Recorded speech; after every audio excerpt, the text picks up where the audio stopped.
Hey, how's it going? Welcome back to another Hardcore Iron Man progress video. And in the last video, we were bursting dust devils, and we finally finished grinding out 77 magic to unlock the Super Glass Make spell. So we're done bursting for now, and we're gonna switch the spellbook over to Lunars to start gaining some crafting XP. Also, whenever I go to Lunar Isle to switch spellbooks, I always bring an inventory of pure essence with me, and I've always done this, so it's kind of a force of habit to do it now. I figure if I'm going there anyways, I might as well get a little bit of XP out of it, since it takes like an extra 2 seconds to withdraw the essence. But we're just heading over to Port Phasmatys now to get all the gear and supplies out that we need to start the crafting grind. So we've got our GP, our glass blowing pipe, our Astral runes, and if we had a Tome of Fire, we wouldn't have to bring fire runes because it provides unlimited fire runes for non-combat spells, but unfortunately we don't have a Tome of Fire, nor do we have a smoke staff. But I feel like you get so many fire runes from Slayer tasks, like from all the fire giants and greater demons and blood builds, and it all adds up so much. So we've already got heaps of fire runes on this account, and I'm really not worried about running out anytime soon. I'm not really going to go too deep into how this method works and how to do it because I made a guide on it a couple days ago, so if you're curious, please go and check it out. But we're starting this grind with 61 crafting, which we got a long time ago because that's the requirement for lunar diplomacy. To get to 61 crafting, if I remember correctly, I think we did questing up until 40 crafting,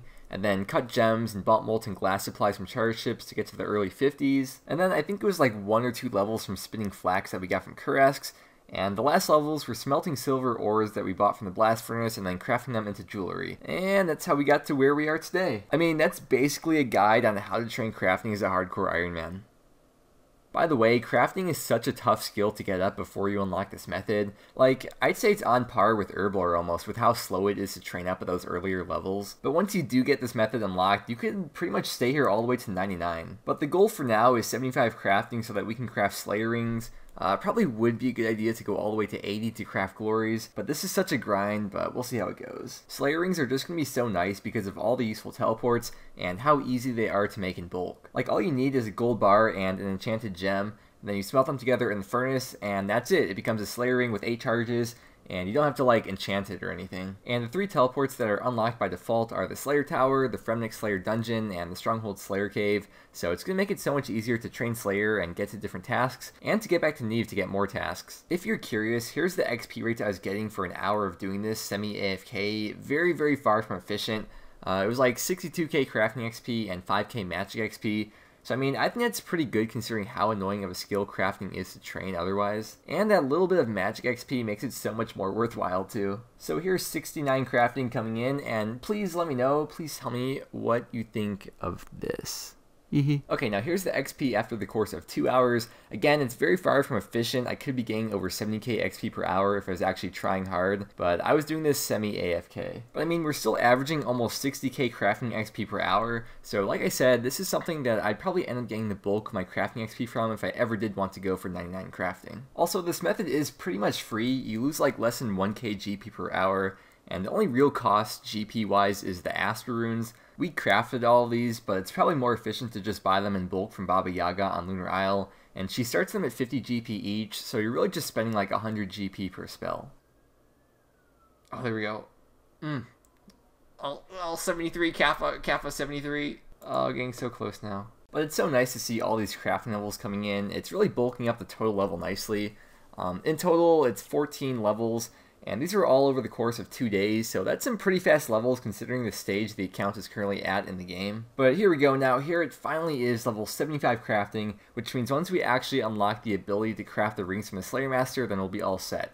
And it's never worth it to buy individual rings from a Slayer Master, it's a total waste of points, so don't do that. Now the next thing I've been putting off for a while on here is imbuing the Slayer Helm. So before we unlock Slayer rings and get really into grinding out Slayer, we're going to get the helm imbued. We need 1.25 million Nightmare Zone points, so it's going to take a bit of time, but it's definitely worth it so that way we can range and mage Slayer tasks and get that boost from the helm. Now here's the setup that we're going to be going with, pretty much max prayer bonus because, well...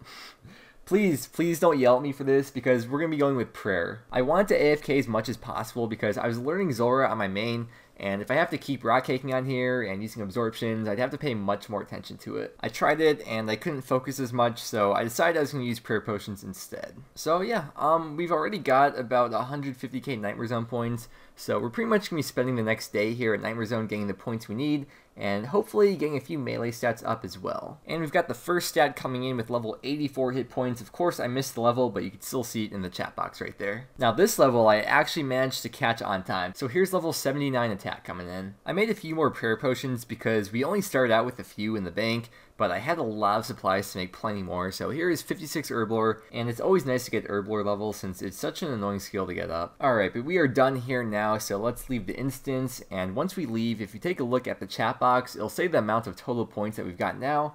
And you can see we've got just over the 1.25 mil point threshold that we need to imbue the Slayer Helm. So we're going to go grab it out of the bank right now. Oh man, this is so nice to finally get though. I don't really plan on training magic with Slayer as much as I plan on training with range, because now that we've got the rune crossbow and broad bolts, range is going to be a breeze to get up. But now that we imbued the Slayer Helm, let's get to work on those Slayer rings. So we're going to buy a few inventories of enchanted gems, and those should last a while.